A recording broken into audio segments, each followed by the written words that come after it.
10대 중반의 결혼 3년차 여자입니다. 힘들게 자란 제 과거를 이용해 시부모와 합가를 계획한 남편과 이혼 중에 있어요. 초등학교 3학년 때 아빠와 엄마가 이혼을 하셨습니다. 이유는 지금도 몰라요. 아무리 물어봐도 아빠는 대답을 안 해주셨거든요. 엄마는 아예 연락이 끊어진 상태고요. 아무튼 당시 어린 저를 혼자 키우기는 무리라고 생각하셨는지 아빠는 결국 저를 할아버지 집으로 보냈죠. 그리고 전국으로 일을 하러 돌아다니시며 매달 생활비만 보내주셨는데 그마저도 몇 년 안 돼서 끊어지고 말았습니다. 현장에서 아빠가 돌아가셨거든요. 다행히 산재 처리가 돼서 제 몫의 생활비 정도는 한동안 충당할 수 있었지만 할아버지와 할머니 두 분 다 건강이 좋지 않아 어쩔 수 없이 병원비나 약값도 아빠 보험금으로 내다 보니 금방 돈이 사라지더라고요. 그나마 상대적으로 몸이 괜찮으셨던 할머니가 재래시장에서 야채나 나물 같은 걸 팔아서 근근히 입에 풀칠은 할 수 있었네요. 그러다 고등학교를 막 진학했을 때 전 이런 생각이 들었습니다.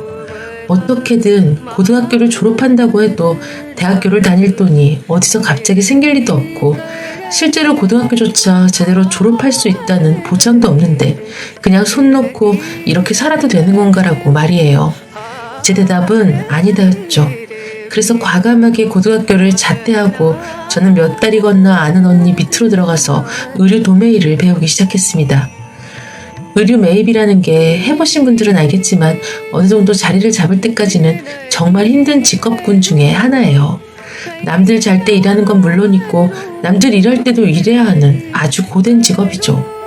하지만 없는 살림에 저를 키워주신 할아버지 할머니를 생각하면 저는 잠을 줄여서라도 무조건 성공해야겠다는 생각밖에 없었습니다. 그렇게 사장언니 밑에서 4년 정도 일하게 되었을 때 언니가 그러더라고요. 이제는 며칠 정도는 저한테 모든 걸 맡기고 휴가를 다녀와도 될 만큼 제가 일을 빈틈없이 처리하게 되었다고요. 그러면서 돈도 올려주고 본격적으로 장사하는 법을 알려줬습니다. 일 마치고 집에 돌아오면 온몸이 안 아픈 데가 없을 정도로 고통스러운 나날들이었지만 조금씩 손에 익어가는 일들과 나도 언젠간 사장언니처럼 내가 길을 가실 수 있다는 희망 하나로 버텨가던 어느 해에 드디어 사장언니는 저에게 창업을 권하더라고요. 자기가 데리고 있기에는 너무 커버렸다며 그렇다고 돈을 많이 챙겨주는 것도 어느 정도 한계가 있으니 차라리 저보고 가게를 차려보는 게 어떻냐고 물어보는 겁니다. 저는 드디어 때가 왔구나 싶었어요. 그리고 그때부터는 직원으로서가 아닌 사장으로서 알아야 할 모든 것들을 전수해 주더군요. 그리고 6개월 후 마침내 저는 제 사업장을 가지게 되었습니다. 생각보다 이쪽 의류업계는 만만하게 보는 사람들이 많아요. 그래서 어설프게 준비해서 뛰어들었다가 망하는 경우가 많은데 저 같은 경우에는 말 그대로 밑바닥부터 차근차근 올라온 케이스잖아요. 당연히 자리를 잡는데 얼마 시간이 걸리지 않았어요. 물론 사장언니와 지속적으로 연락도 하고 만나기도 하면서 중요한 정보는 서로 공유하고 그러면서 트렌드에 뒤떨어지지 않게 꾸준히 노력도 했고요. 그리고 이제는 할아버지 할머니에게 지금까지 못한 효도를 할 수 있을 만큼 사업이 커질 무렵 할아버지가 먼저 돌아가셨고 그해 할머니 역시 하늘나라로 가셨어요. 그때의 참담함은 이루 말할 수가 없을 겁니다. 제게는 아빠 엄마였던 할아버지와 할머니 없이 이제 어떻게 사나 그저 막막하기만 하더라고요. 가게 문도 안 열고 한 달을 폐인처럼 그 안에서 지냈습니다. 집에 돌아가면 할아버지와 할머니 생각에 미쳐버릴 것 같았거든요. 그냥 너무 무서웠어요. 이제 내 옆에 아무도 없다는 사실이 죽을 만큼 공포스러웠죠. 그때 사장언니가 와서 얼마나 호되게 혼내던지 지금 네 꼴을 보라고 퍽이나 먼저 가신 분들이 좋아하시겠다 하며 눈물이 쏙 빠지게 뭐라고 하더라고요. 하루 이틀 언니는 매일같이 제 가게로 와서 저를 달래기도 하고 혼내기도 하면서 제가 정신 차리게 도와줬고 할머니 돌아가시고 2달 만에 전 간신히 일상을 회복하게 되었어요. 시간이 약이라고 하던가요? 절대로 괜찮아질 것 같지 않았던 슬픔 역시 한 해, 2해 지나면서 옅어져 가더군요. 그렇게 저는 열심히 가게를 운영하며 살고 있던 그때 사장 언니가 제게 남자 한 명을 소개시켜줬고 그게 바로 제 남편이 되었다가 지금은 전 남편이 된 그 남자였습니다.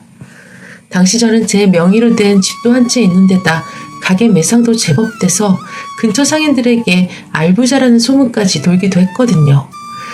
하지만 연애는 생각도 안 해봤어요. 그럴 시간도 없었고요.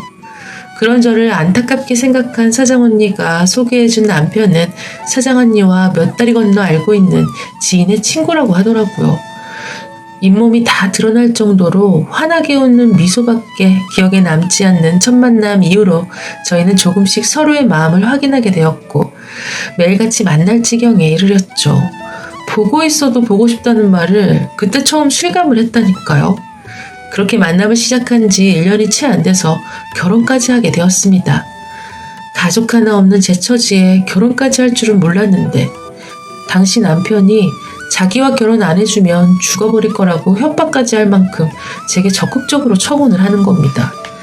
물론 제 상황을 아시고는 시부모님 역시 별로 탐탁지 않아 하셨지만 남편이 워낙 고집을 부르더니 뭐 할 수 없이 허락을 해주신 거죠. 바보같이 그때는 허락을 해주신 것만 해도 너무 감사했고 어떻게든 은혜를 갚고 싶다는 생각이 들더라고요. 제가 결혼할 즈음에 시아버지는 은퇴를 하신 상태고 시어머니는 평생 죽으셨다고 하길래 구체적인 형편은 잘 몰랐지만 어느 정도 용돈이나 생활비 정도는 도와드려야겠다 생각을 하고 있었습니다. 시누이도 한 명 있었는데 다행히 꾸준히 다니고 있는 직장도 있고 그때는 그 근처에서 자취를 하고 있었고요. 상견례도 하기가 애매해서 생략했습니다. 저희 쪽에 가족들이 없는데 굳이 상견례라고 할 필요가 없다고 그러길래 알겠다고 하고 그냥 제가 시가에 가서 인사드리고 의논하고 말았네요. 시가 형편이 많이 어렵고 힘든 상황까지는 아니지만 그렇다고 아들 결혼하는데 넉넉하게 지원해줄 정도도 또 아니라고 걱정을 하시길래 제가 여유가 좀 있으니 남자 여자 구분하지 말고 그냥 각자 형편에 맞게 알아서 진행하자고 말씀드렸어요.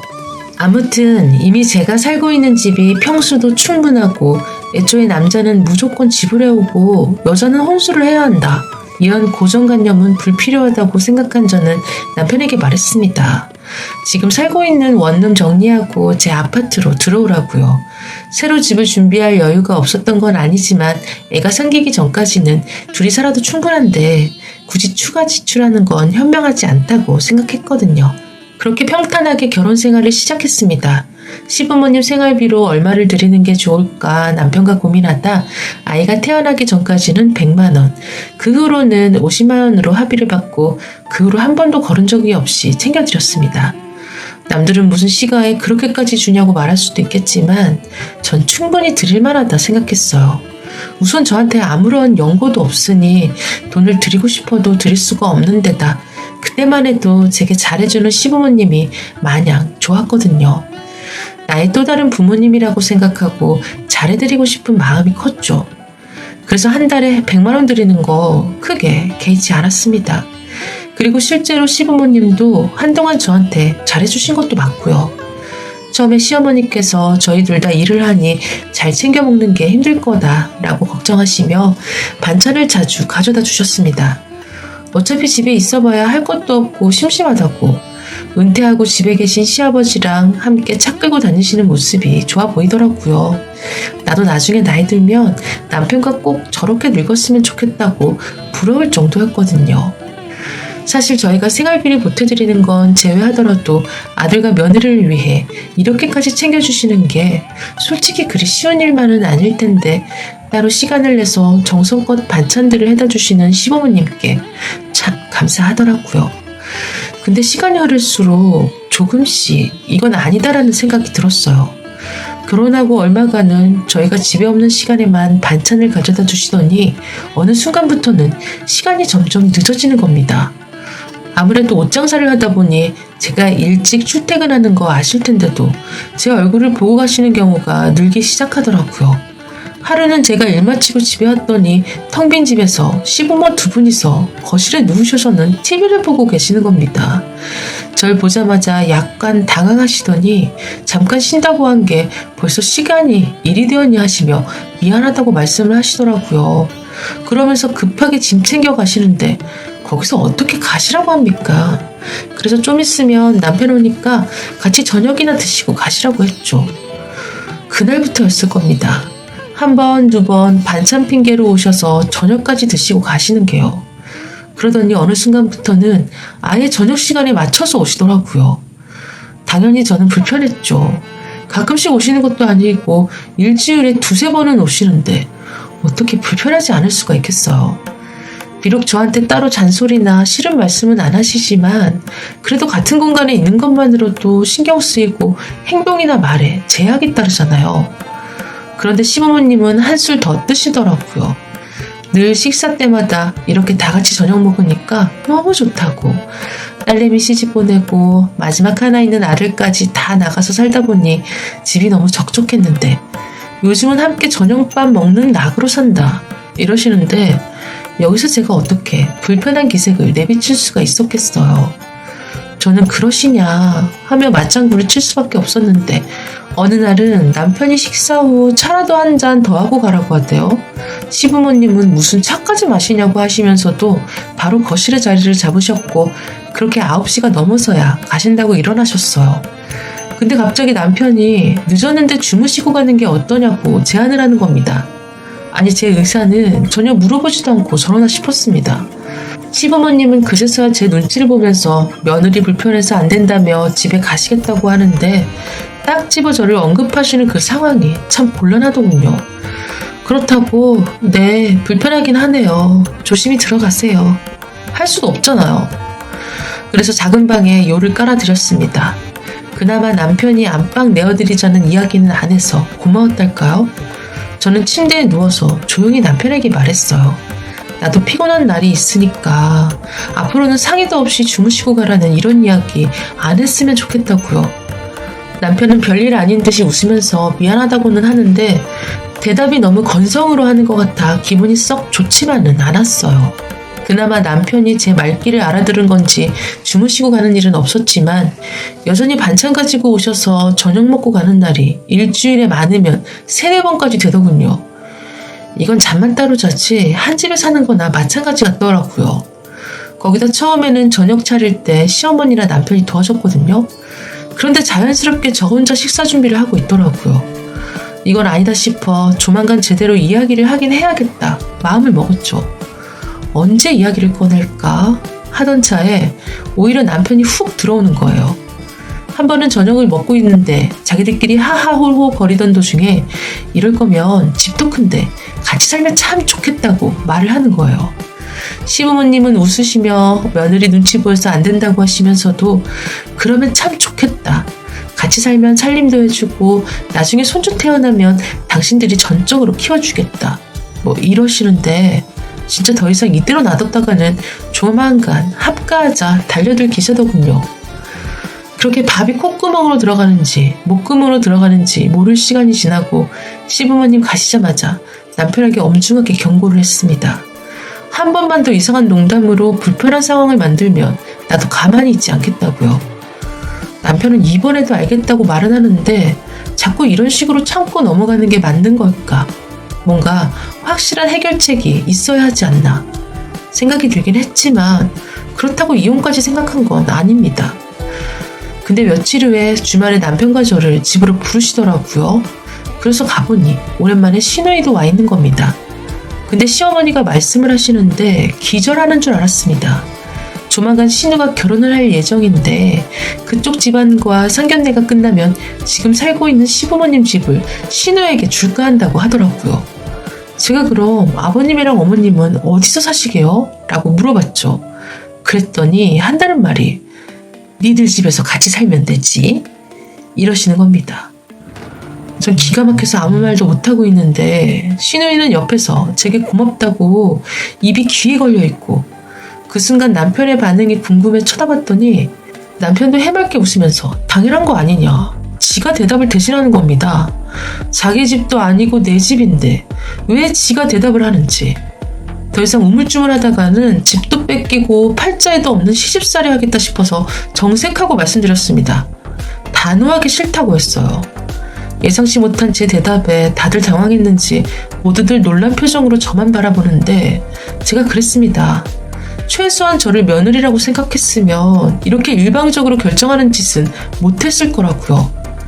지금까지 저희 집에 자주 오시는 것도 불편했지만 그 정도까지는 참을 수 있었는데 무슨 합가가 그리 간단한 일도 아니고 집을 신우한테 주면서 왜 저한테 모시라고 하냐. 절대 그리는 못하겠다 대답하고 자리를 박차고 나와버렸습니다. 이럴 때 부모님이나 할아버지, 할머니가 계셨더라면 얼마나 좋았을까. 누구한테도 기댈 사람이 없더라고요. 할 수 없이 시장 언니에게 전화를 해서 그 집에서 며칠 지내면서 전 이혼 준비를 했습니다. 사장 언니는 제 이야기를 듣자마자 저보다 더 화를 내면서 그런 상종 못할 집안이 어딨냐고 무조건 이혼하는 게 상책이라고 하더라고요. 저도 같은 생각이었어요. 여러 차례 남편이 찾아왔지만 다행히도 그때마다 사장 언니와 언니 남편이 잘 막아줘서 별탈 없이 이혼을 마무리할 수 있었어요. 시부모님한테도 몇 번 전화가 왔었는데 딱히 할 말도 없고 해서 안 받았습니다. 그랬더니 시누이가 카톡으로 어마어마한 쌍욕 문자를 계속 보내더군요. 전부 다 저장해놨으니 괜히 돈 물어주기 싫으면 닥치라고 했습니다. 그 후로는 남편 쪽에서 일체 아무 연락 안 해서 마음 편하게 이혼했습니다. 결과적으로 남편은 결혼할 때 들인 비용 정도만 받아가는 걸로 마무리되었어요.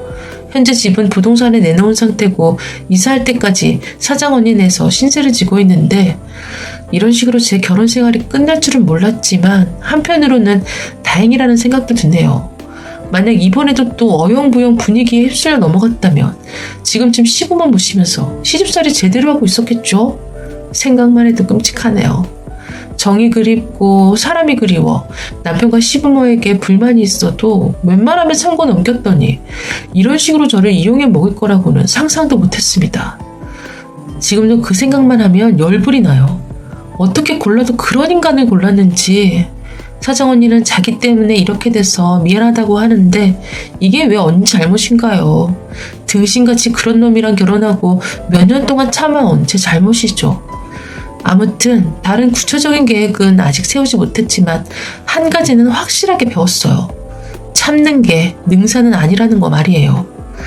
앞으로는 그때그때 할 말 제대로 하고 살려고요. 앞으로 펼쳐질 제 미래의